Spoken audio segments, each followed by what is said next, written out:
సిద్దిపేట జిల్లా చేర్యాల మండలం ముస్త్యాలలో సైబర్ మోసానికి ఇద్దరు యువకులు బలయ్యారు. గ్రామానికి చెందిన రాజ్ కుమార్ అనే యువకుడికి Bombay narcotic anti drugs squad అధికారులమని ఫోన్ చేసి తన పేరు మీద ఐర్లాండ్కు చెందిన డ్రగ్స్ కొరియర్ పట్టుబడిందని బెదిరించారు సైబర్ నేరగాళ్లు. దీంతో భయపడిన రాజ్ కుమార్ తన బ్యాంకు వివరాలు తెలపడంతో 13,50,000 రూపాయలు కాజేశారు. అదేవిధంగా గ్రామానికి చెందిన మరో యువకుడు అమరేందర్ బ్యాంక్ అకౌంట్ హ్యాక్ అయింది. ఫ్లిప్కార్ట్, అమెజాన్ ద్వారా అతని అకౌంట్ నుంచి లక్షల రూపాయల విలువ గల వస్తువులను సైబర్ నేరగాళ్లు కొనుగోలు చేశారు. దీంతో తన ఫోన్ హ్యాక్ అయిందని గుర్తించిన అమరేందర్ పోలీసులకు సమాచారం అందించాడు. పోలీసులు కేసు నమోదు చేసి దర్యాప్తు చేపట్టారు.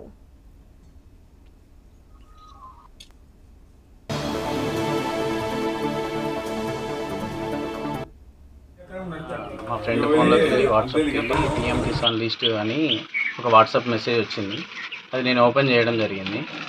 ఓపెన్ చేసిన తర్వాత నేను దాంట్లో ఏం పీడిఎఫ్ ఇట్లా ఏం కనవలేదు. దాని తర్వాత నాకు వాట్సాప్ అప్డేట్ అవుతున్నట్టు మెసేజ్లు వచ్చినాయి. దాంతోపాటు ఫోన్పే అన్నీ అప్డేట్ అవుతున్నట్టు మెసేజ్లు వచ్చినాయి. ఆ తర్వాత ఫ్లిప్కార్ట్లో, అమెజాన్లో డైరెక్ట్ వాళ్ళే స్క్రీన్ షేరింగ్ చేసుకొని అన్ని బుకింగ్స్ చేసుకోవడం జరిగింది. దాదాపు 70,000-80,000 వరకు బుకింగ్స్ చేసుకోవడం జరిగింది వాళ్ళు. నేను ఎంబడే చేర్యాల పోలీస్ స్టేషన్లో కంప్లైంట్ చేస్తే వాళ్ళు సైబర్ క్రైమ్ వాళ్ళకి కంప్లైంట్ చేయమని చెప్పారు. వాళ్ళు చెప్పిన దాని ప్రకారం నేను 1930 కాల్ చేసి సైబర్ క్రైమ్ వాళ్ళకి కాల్ చేసి చెప్పాను. వాళ్ళు మనీ రికవరీ చేయడానికి ప్రయత్నం చేశారు. మా విలేజ్లో ఇంకో అతనికి కూడా జరిగింది. అది నాకు చాలా బాధాకరంగా.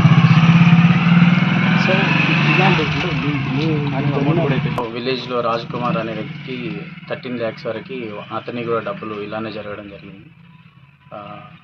ఇలాంటివి జరగకుండా కొంచెం ప్రభుత్వం చర్యలు తీసుకోవాలి. ఇట్లాంటివి కాకుండా సైబర్ వాళ్ళు కూడా చూడాలని కోరుకుంటున్నాను.